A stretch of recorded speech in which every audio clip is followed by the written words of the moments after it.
waiting, and now we are live. Okay, Yep, good. so good morning or afternoon or evening, everyone, depending on where you are. And I'm Alberto from the Unstoppable Creator, and today I'm interviewing Walter Rhein. I guess your Yep. last name is okay, pronounced correctly. Okay. I I I virtually met Walter on Medium because I really loved the way it told stories and the positivity in his articles, even though he was talking about problems with the politics and culture and diversity. In the end, after reading his articles, I always felt better in some way. And then I found him here on Substack, and I know he's been writing for a lot of time, and he manages to be very productive as a writer and as an editor also, and also a father. So I really want to know from him what how he manages all his duties as a writer. So first of all,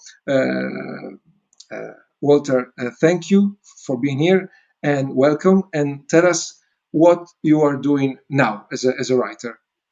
Oh, Alberto, that was such a nice introduction. So thank you so much for those kind words. I appreciate it. It's always nice to hear that kind of feedback. And it's funny because in November, I mean, the election, I was really hoping to just not write about politics anymore. But then we have the election, so I'm kind of doing that. And in one sense, it's just, boy, it's interesting how an event in history can change like the energy and your creative approach. And I've just been overwhelmed with things to say, and when we're getting to the productivity aspect of it, there's just so much. And I find right now, if I don't take the time to get my articles up and or record my thoughts as voice notes or whatever, Mhm. I start getting anxiety, and it's just Right. like there's a compulsion to just get it out. And yesterday I had a big writing day. I worked from 6 till about 3, just and I just felt so much better. It's just such a relief. Um, but yeah, there's a lot of tools on Substack in particular that I'm finding have really helped my productivity.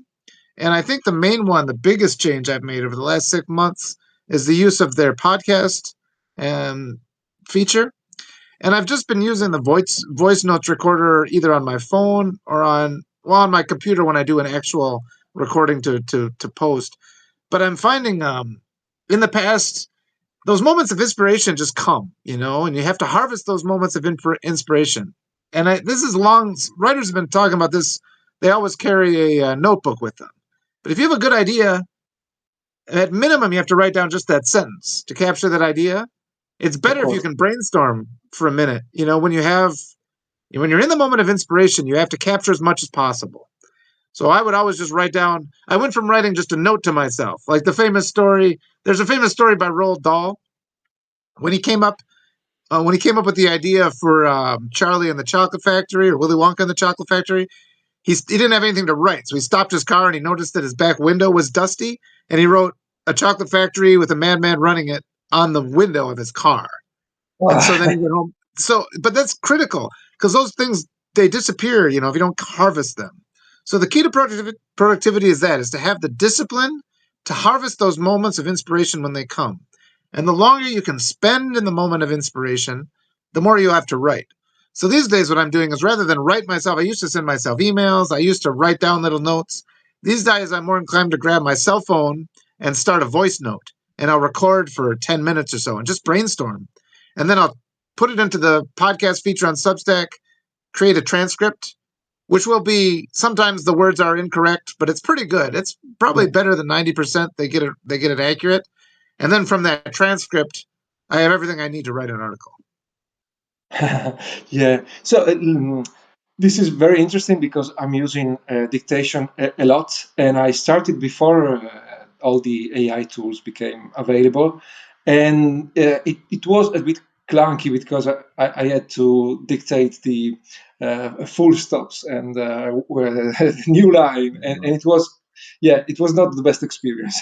But now I use voice notes because I got in early and I grabbed a lifetime offer, and yeah, and it's far more accurate. And best of all, I don't need to dictate all the punctuation.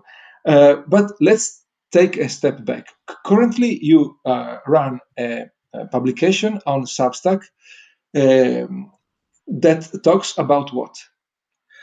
Oh, I cover a variety of things, and I've broken it up into sections. You know that feature. So that's another thing on Substack because everybody always talks. They say in the past, it's always been the idea is you need to form your niche and just write in that one topic.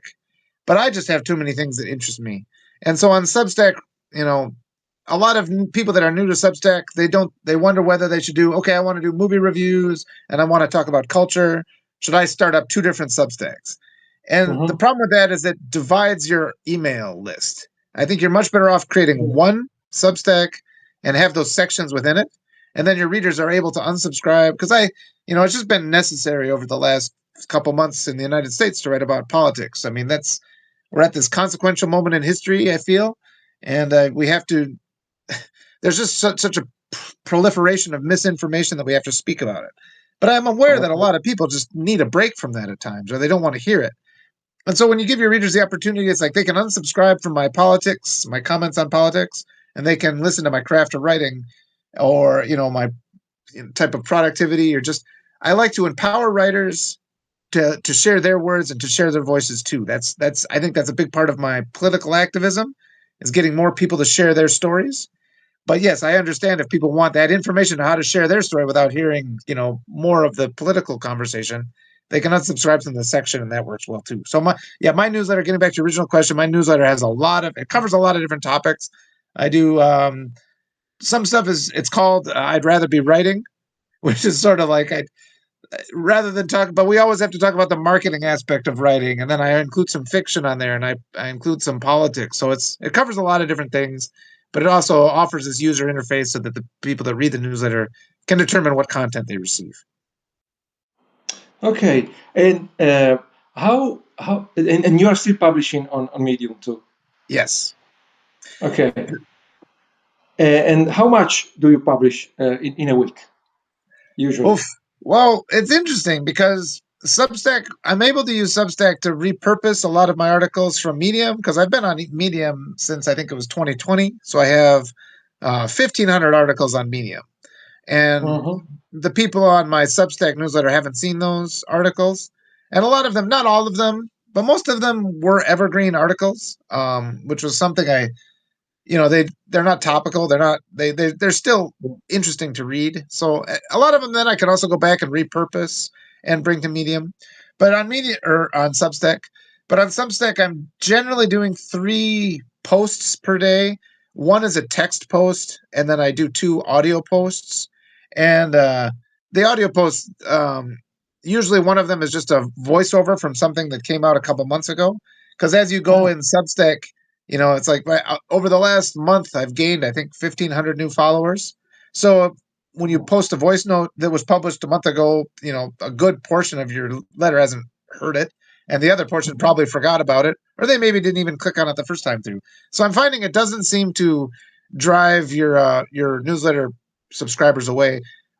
With my writer group, we kind of discussed this strategy, and we were following what Heather Cox Richardson does. She's one of the biggest names on Substack. yeah. And she seems to publish a text version of her post in the morning, and then she does the audio version in the afternoon. And Ah. if it's working for her, it works for us too. Yeah, but yeah, I think that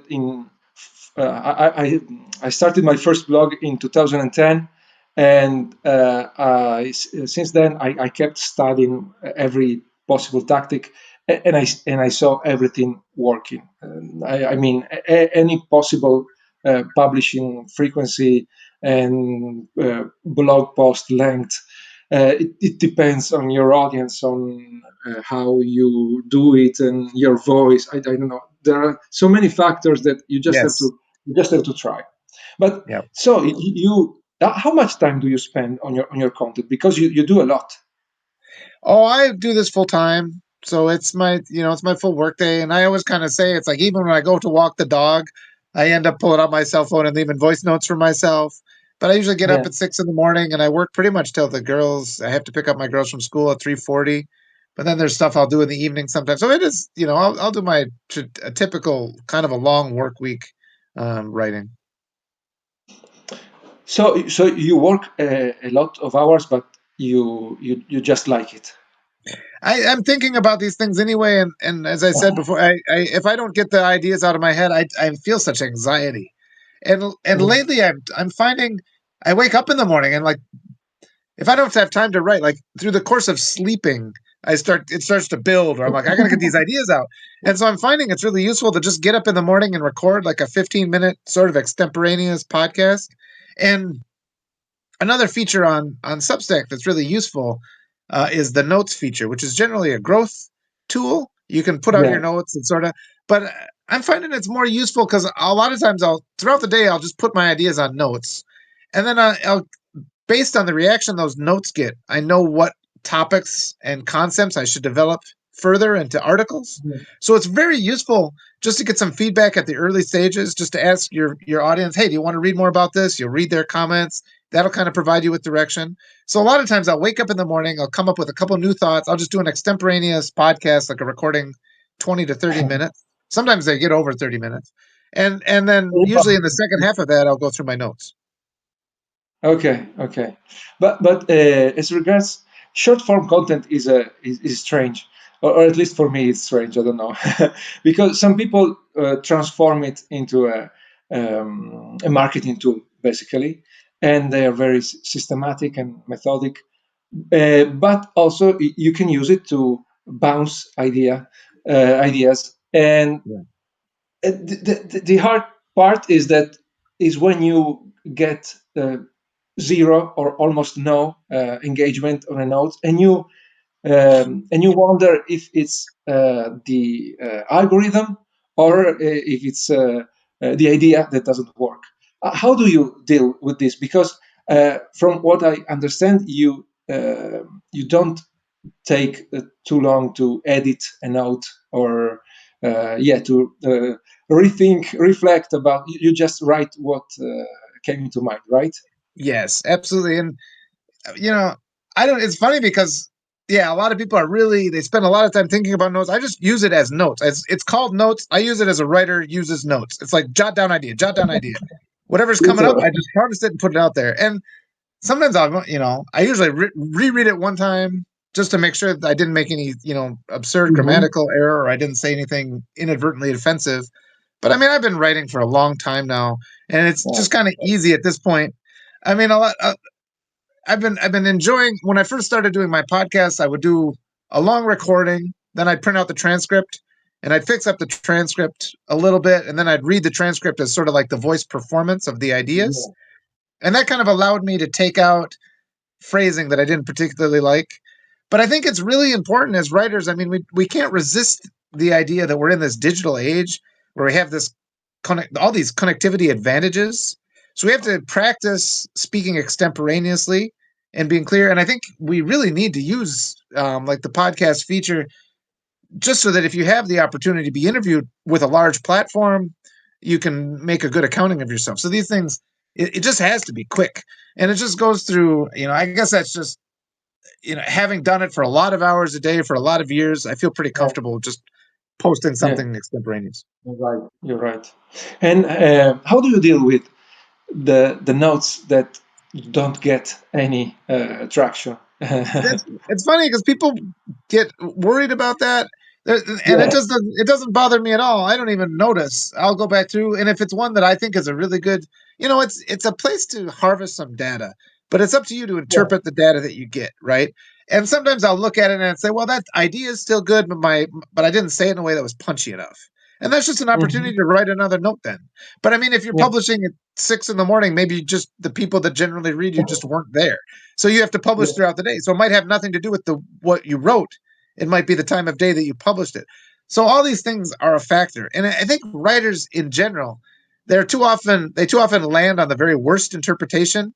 Like if Mhm. if you see, oh, I lost a paid subscriber today. I must have written. Then instantly you think I must have written something offensive. Maybe that guy just lost his job, and he would like to stay as your subscriber, but he just can't right now. So you shouldn't, Mhm. It's like, and I've actually had readers who said, "I am sorry, I can no longer be a paid subscriber." It's like, oh, I Mhm. appreciate that you saying that, and it's like, best to you, and let me know if I can help out. So, but we just have to moderate ourselves first, the writers, Yeah. and don't be too quick to assume that something is bad just as because it didn't get engagement in that moment, or it seems that you got negative engagement, because that might not be what really happened. So, in a sense, in the there's always the fight between quantity and quality. In a sense, at least as regards short form content, you are more pro quantity, and yeah, and let's see what works and ignore what doesn't work. Yeah, sometimes it really surprises me. And even this applies to articles too. I'll publish an article and I'll think, and the next thing I know, I got like $500 in new paid subscribers from this article, and it's so I just kind of put it out there and get and gauge the reaction. Um, At this point, though, too, it's like I've been writing for decades, so there's a consistent quality level, and Mhm. sometimes that raw emotion when you just rattle something off that resonates with people, and Yeah. something that's a little bit more polished has its advantage. But you can, and sometimes if you do multiple drafts of something, every single draft has actually got its qualities that people might appreciate or might resonate with them. You Ah, took okay. you well, you take like Leaves of Grass. Walt Whitman published a new version every year, so the people that really are fans of Walt Whitman, they'll read every single one of these versions. I don't know, I forget how many total versions of Leaves of Grass there are, where he went through and changed his own poem, but just like perpetually rewrote the same book. So it's kind of like Mhm. sometimes you make changes and you try to improve it, and you take away some of the magic. So that happens too. Yeah. Okay. Yeah. In a way, that's you developed a certain level of wisdom and of taste, of course, the magic word, after so many years publishing, consistently publishing. Mhm. Uh, I must warn everyone that the last time my phone died, Oh no! I don't know what happened. I was connected to the charger as I am now, but I see the battery that's falling down again, Oh no! even though it started higher than the last time. So I hope we can get to the end. And Okay. on that note, Walter will be with us for about 20 minutes more. So if you have questions, just put them in the chat. I'm curious about the writing process, your writing process when it comes to longer pieces, not the uh, quick voice Yep. recordings or the quick notes. So, what we learned already is that you are constantly ideating, and after, how do you choose, for example, which is a problem some of my subscribers told me about. For example, how do you choose which idea to turn into a long Uh-huh. article? That's an interesting idea. And sometimes it just comes to, if I happen to be sitting at my computer when inspiration strikes, and then I'll just write it, whatever comes to mind, I'll just write it out at that time. Um, Hmm. but then there's the other factor where you're like, okay, I have some time to do work. And so then you look back to your notes. So you have to kind of recapture, you have to get back into that flow state. But when I Yeah. get in that flow state, it gets, and sometimes, I'm never too worried about writer's block. I can always kind of get it started. I find something that helps when I do my extemporaneous podcast. I just start them out by saying the date and the temperature, and then that kind of activates my mind. So then from there, it's like, okay, I've said some words. And then as I'm speaking, then I'll just go back to my notes and I'll look for something there. That always kind of provokes another idea. But it's true what you say, picking out what you're going to develop into a long form. Sometimes I'll leave myself a message. I'll say, "Hey, write something about this." But then later on, I'll realize, well, that's not really a whole article. That's a good title, or this is a good paragraph. And then, but Okay. I have so many notes that I've sent to myself over the years as emails, and I have so many voice notes now to go through. So it's just a matter of, sometimes I'll wake up in the morning, if about half the time I wake up just kind of inspired and ready to write something, an article just comes out. So that's an easy one. So then the second one I have Mhm. to work for a little bit more, and I'll go through my old voice notes, and it'll just be like I'll listen to one for a little bit and be like no, and then I'll listen to another one and be like no, and then I'll listen to a third one and be like oh that hit, that's something I want to write about, and then it just kind of comes out at that point. But yeah, it's pretty rare these days. There have been time when I've forced articles. I've had a note that really shouldn't have been expanded to a full article, and I did it anyway, just kind of feeling I needed to get something Ah, done. So just over time, I think I've just gotten better at finding the good article ideas, the ones that really okay. should be about 15 word essays. So you follow your excitement, first of all, your interest for the Yeah, idea, I think. And do you think you developed a sixth sense for what your audience wants to read? I think I think that comes just by taking the time when you get tired. I mean, and that's another issue too. It's just your because you do get tired sitting and writing. You can't. People think that because you're not in an active job, you're not burning calories, but you become exhausted at the end of the day, and that changes Yes, how those stories develop. I think yes, the act of just reading everybody's comments, I think that's really important. Interacting with what people mm, say, and absolutely. even if you don't, you just even if you just kind of passive, like at the end of the day, if we're watching a show, I'll be reading through the comments, and even if you're just kind of passively reading through, you start thinking about it, you ruminate on it just because it's there, and so they those things start to make their own natural connections, and they give birth to new articles. So the interaction with the audience is critical these days, and they have a Yeah. huge impact. I mean, this connectivity. I mean, in the past, you'd write a book, you'd put it out there, but now throughout every step of the process, and I can with my extemporaneous notes, it's like here's kind of what I'm thinking about. I get some feedback on kind of what I'm thinking about. Then I write some short form notes about it. I get another form of feedback. Then I'll write a long form article and I'll get another form of feedback. And it Mhm. just kind of keeps perpetually building. So it's Yeah. that interaction with your audience. You see what people react to positively. They correct me every now and then if I make kind of a unfortunate phrasing that is unclear, and that's Uh-huh. happening less frequently now. But I appreciate when I get called out or when they say to me, "Hey, your logic isn't quite right on this," and I'll see their purpose on that too. So there's just all those things. They keep you honest, and it's good. And then you also get Yeah. feedback from editors when you're publishing on places like Medium. Yeah. Okay. Okay. So, speaking of editing, how long do you spend on editing a piece, a long form article? On my stuff or with other people's stuff. Your stuff. Yeah, your stuff. Um, my stuff goes pretty quick. There'll be times I usually write it. I mean, this goes back. I spent time as a content writer. I did that for a couple of years, where I was just doing, and so then you just have to write good articles as quickly as possible, zoom them out, and so like the Yeah. grammar is not going to be too much of an issue. But usually, but these days there's this kind of editing process where I'll start with the extemporaneous talk, and then if I generate a transcript from that, in the act of turning the transcript into a article, that's a form of editing. You have to just change it down. But I was compared to like brushing your hair, like long hair, putting a brush, and it's like every time you hit a knot, it like, and you want to get to the point where you can go through the whole article just smoothly. And Ah. the more times I read through an article, there's always sections that are like, there's a little hitch there. So you got to take that knot out. And most of the time, by the time you get to the end, you're taking things out. So there's the process where you're putting things in at the beginning, and then as you go through, you start taking things out. You're saying things more succinctly. So most of the time, I'll just sit. But over the course of maybe an hour and a half, 2 hours, I can get the article done.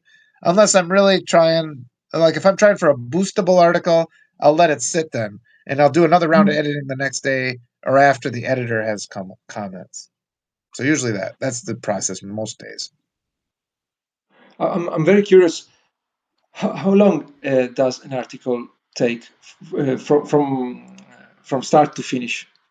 Yeah, I would think about 2 hours. I think is general. Sometimes I lose track of time though, so so sometimes it might be longer. I mean, I'll just yeah. Once I really get into it, and I'm really focused on it. There's no other part of the world that I recognize. So Yeah. it sometimes it might be longer, but 2 hours seems about right. 2 hours. Well, it's fast. 2 hours is very fast. Because you usually write. You don't write 800 words articles. No, your articles usually are longer. or at least the ones about your personal stories. I remember they were longer. Yeah, usually about 1,500 words, I would say, is normal. Yeah, And it can change too. If I have to do some research, if I'm working on something where I need to do some research, that'll add a little bit of time. And then I have yeah. to find, I mean, I like to make my own featured images. So that usually takes, but sometimes I'll stop and doing like a featured, I like to do like a little watercolor drawing for a featured image. Mm. And in doing that, So, well, it just activates a different part of your brain. It activates a different part of your creative brain.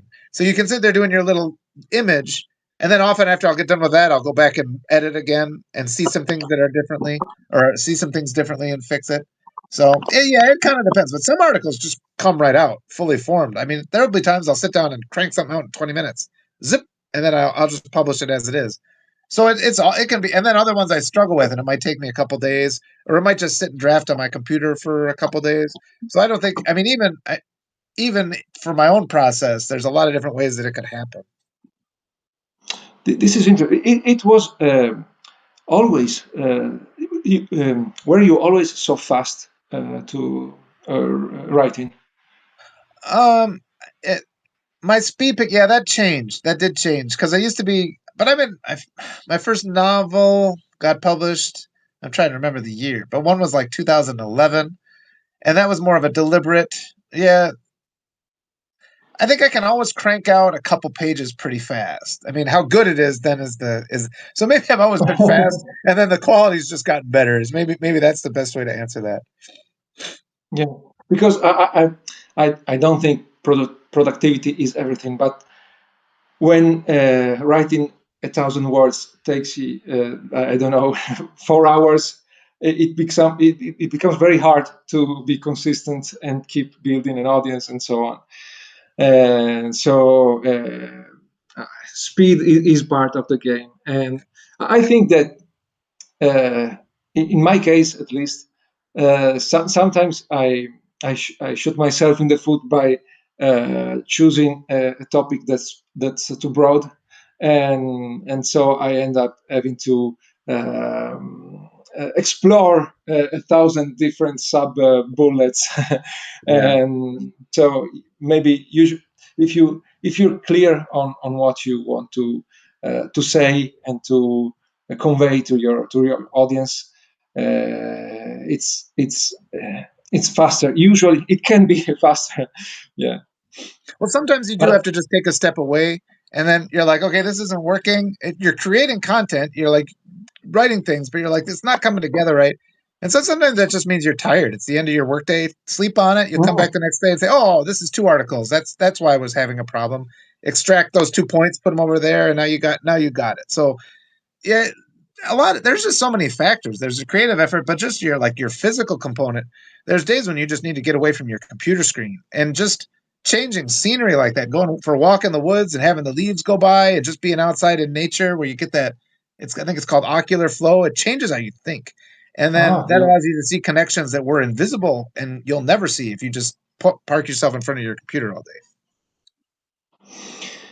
yeah. It is very interesting. I'm learning right now that my phone is basically don't isn't charging. Oh no. And I hate that Substack hasn't given us the ability to stream from our computers, because I have a perfect setup to do multicam and so on, and I'm tied to my phone. So it's a moment of terror for me right now. Yeah. I Yeah. think since to prevent an abrupt disconnection, I Yeah. it's better if we close here, because anyway you told us very interesting things. So where can first of all, where can the readers find you? Oh, yep. Well, my newsletter on Substack is called "I'd Rather Be Writing," and then you can find me on Medium either with Cultured or with Write and Review. And I also do a regular column for the Writing Cooperative. Great. And one last thing before we say goodbye. As an expert writer, how would you start building an audience as an independent writer if you had to start today? I still think Boost is one of the best opportunities. Medium's Boost program. If you don't have a Wow. following and you're just doing a couple articles a year, it's worth doing that. You can get editor feedback from qualified people. That's really good. There's web pages like Submittable or Duotrope where you can find paying markets. That's what I did for Oh, many okay. years. So that it's just a good way to kind of get started. Substack is excellent though. I think as soon as possible you should start up a Substack, and you can just and you always remember that you can submit something multiple times. You submit it to a paying market. If it doesn't go there, you can put it on Medium and make some money. And then after it's been on Medium for a while, you can put it over on Substack and develop your email following. So just, be consistent. Don't give up on pieces. And as we were saying before, don't make the assumption that it's a bad piece because it didn't get the reaction you want. I've had pieces not do well on Medium and do great on Substack. I've had pieces do great on Substack and not do well Oh, on Medium. It all depends. So just great. always be positive. Don't land on the negative interpretation first. Keep at it, keep writing, and good things will happen. So great, great. Thank you. We end on a positive note. It's Yep. great. Good. So yeah, go read Walter, and see you for another live interview next week. Goodbye. Bye. Thank you so much, Alberto. Thank you. Thank you.